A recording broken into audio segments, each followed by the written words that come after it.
Hello everyone and welcome back to my official The GH24 News YouTube channel. Hope you guys are having a wonderful day. Before we begin, hit the subscribe button and give this video a thumbs up. Alexis Davis while Carly Spencer ditched Jack Brennan. Michael Corinthos also had news from Germany, so then's how Friday's GH occasion played out. At the Quartermaine manse, Dante Falconeri got fed up when Lulu Spencer gave Brooke Lynn Quartermaine in station, so he refused to stick around to hear what Lulu has to say. Lulu cornered Brooke Lynn alone soon after and claimed she saw Martin Gray's case notes. Brooke Lynn authentically had no indication what Lulu was talking about, but Lulu assumed she was lying. After Lulu mentioned Brooke Lynn hiding a baby boy from Dante, Brooke Lynn had emotional response since she didn't know she had a son. Brooke Lynn tearfully verified that she indeed had a teenage gestation, but she handed over the baby without knowing the gender and clearly didn't hire Martin to make any kind of contact. Lulu showed Brooke Lynn the prints she snapped of the notes at one point and guessed Lois must have hired Martin. Although Brooke Lynn delivered a passionate defense of the choice she made as a teen, Lulu still felt Dante merited to know he'd a child out there. Still, also Lulu claimed she'd tell him the verity if Brooke Lynn didn't confess to Dante. At Sonny Corinthos' new place, Lois comforted him about Giovanni Gio Palmieri before Carly arrived and heard what happened with Tracy Quartermaine. Once Carly was alone with Sonny, she questioned him about his investment in Joe's education. Sonny claimed he was happy to do it, but he understood all the enterprises since people connected to him could get hurt, like Michael. Carly had some good news since Michael called before with positive updates on his recovery. Sonny prompted Carly to shoot his love when Michael called back, but she felt confident Michael would call his pater soon, too. Latterly, Dante paid Sonny a visit and wished he'd put Tracy in her place before since he didn't agree with her about Gio. Sonny didn't want Gio to feel indebted to take his plutocrat, so Dante advised him to just tell Gio that. Back at the Quartermaine manse, Lois told Ned about all the Gio drama, so he sided with Tracy. Since Lois generally is on guard when it comes to Sonny being involved in finances, Ned sounded suspicious over effects being different with Gio. At Windmere, Alexis was puzzled over how Sidwell got the dagger since it was supposed to be at the bottom of the harbor. Sidwell said he set up it in a press and acted like perhaps Alexis' memory was betraying her. After Sidwell quizzed Alexis about the story behind the dagger, she told him she watched Helena Cassadine cut her mama's throat with it. Alexis held the dagger at one point before tossing it on a near table.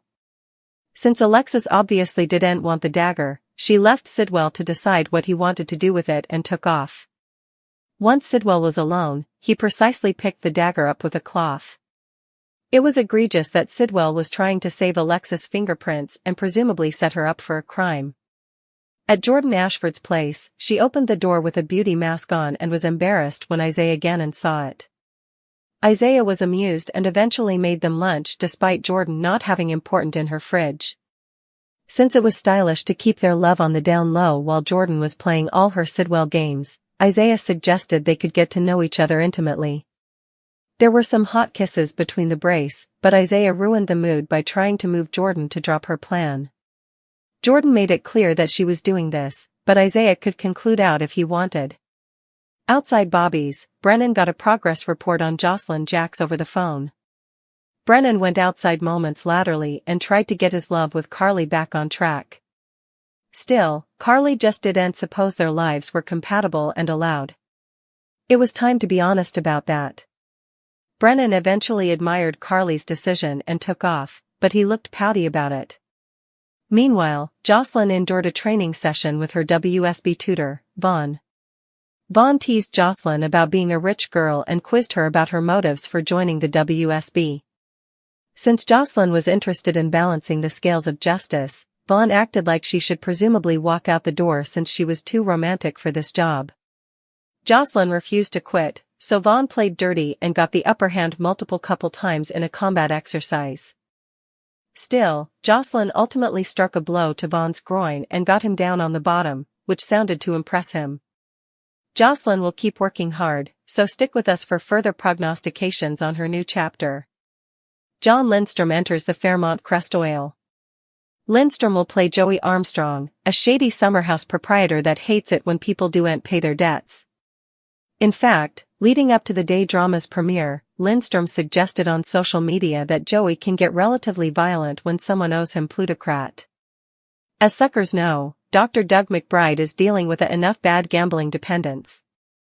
During the Wednesday, it was clear why he was working so much at the sanitarium, and why he was end-around as important for his woman, Vanessa McBride. Doug is in the hole at the original gambling establishment, which Joey probably owns. During the Friday occasion, it sounds like Doug will need some backing, and Joey will be happy to give it. Still, at what cost? Does Doug realize the dangerous situation he's placing himself in? Across city, Eva Thomas will make progress where Ted Richardson is concerned. She's looking to get in good with her natural father for the scheme she and her mama, Dana Leslie Thomases, have cooked, so suckers will see Eva and Ted bond. Will Eva begin to question Leslie's claims about her bio-pater as she spends further time with him? Commodity surely seems off with Leslie's story about Ted. Speaking of Leslie, she and Nicole Richardson will have a battle during Friday's show. This is intriguing, as Leslie has been hiding in the murk where her enmity towards Nicole and Ted is concerned. In fact, she's allowing Eva to do all her dirty work. How will these ladies run into each other, and will this encounter give suckers some sapience into the real reason Leslie's bitter where Nicole is concerned? Incipiently, Jacob Hawthorne has lamented all week about the fact that he did arrest his mama-in-law, Danny Dupree, when she pulled out a gun at Bill Hamilton's and Haley Lawson's marriage. He felt as if he failed as a police officer. During Friday's show, he'll attempt to make himself feel more regarding a bold move he's made. What could this be about? Beyond the Gates spoilers indicate that while numerous have told Jacob to let this go, including his former Bobby, pater, and woman, Naomi Hamilton Hawthorne, he can't shake the feeling that he should have done further to uphold the law. Carly Spencer will take a huge vault while Vaughn's first scenes hit the air. Brooklyn Quartermain's worst agony will also begin, so let's talk about all the action coming up on Friday's GH occasion. At Windmere, Alexis Davis will reel now that Jen Sidwell supposedly has the same dagger Helena Cassadine used to beget her mama's demise. It'll leave Alexis rattled as she grills Sidwell about how the dagger ended up in his hands. Brooke Lynn will face a grilling session of her own. Formerly Lulu Spencer shares what she's learned. Now that Lulu knows about Brooke Lynn's firstborn baby being intimately espoused, she'll question how Brooke Lynn could hide commodity so massive from Dante Falconeri. Brooke Lynn may supplicate Lulu to just forget about this, but Lulu will contend that Dante deserves the verity. In the end, Brooke Lynn may agree to come clean since it'd be better for her to tell Dante herself than let Lulu snitch. Over with Isaiah Gannon, he'll convey to Jordan Ashford just how important he wants to pursue their love. It could lead to Jordan and Isaiah making out or indeed sizzling in bed if effects really toast up. At Bobby's, Carly will encounter an unanticipated client, so it might be Jack Brennan who stops by to explain what's in his heart. Brennan may do a better job of expressing his magnet to Carly and how this is further than just a fling in his eyes. Are Brennan and Carly about to get serious? Could Carly and Brennan head to the bedroom after getting a full-bloated couple? Meanwhile, Bryce Durfee will make his debut as Vaughn, Jocelyn Jack's WSB tutor. Unfortunately, Vaughn won't have a lot of faith in Jocelyn as a new novitiate and may make her training redundant grueling as a result. Jocelyn will give Vaughn an station, but he'll invite her to leave if that's what she really wants. Still, Jocelyn is a quitter, so Vaughn's dubitation may fuel her desire to prove herself and find her place in the asset world. It looks like Vaughn and Jocelyn will get into a physical battle as part of a training exercise, so stay tuned for updates on all the drama. Back in Port Charles, Emma Drake will fret over the trouble Anna Devane might land in. Since Anna bolted out of the blue, Emma may sweat bad news is brewing. Anna is headed to Buenos Aires with Jason Morgan, so some parlous circumstances should be staying for them as they hunt for Charlotte Cassadine. As for Ned Quartermain, he'll back Tracy Quartermain up when it comes to the rearmost Giovanni Gio Palmieri debate. Although Ned will state enterprises about Sonny Corinthos' plutocrat and influence on Joe's life, Lois Cerullo will defend Sonny formally again. Lois will have to be careful to avoid tilting Ned off to Joe's true lineage since that's actually his grandson.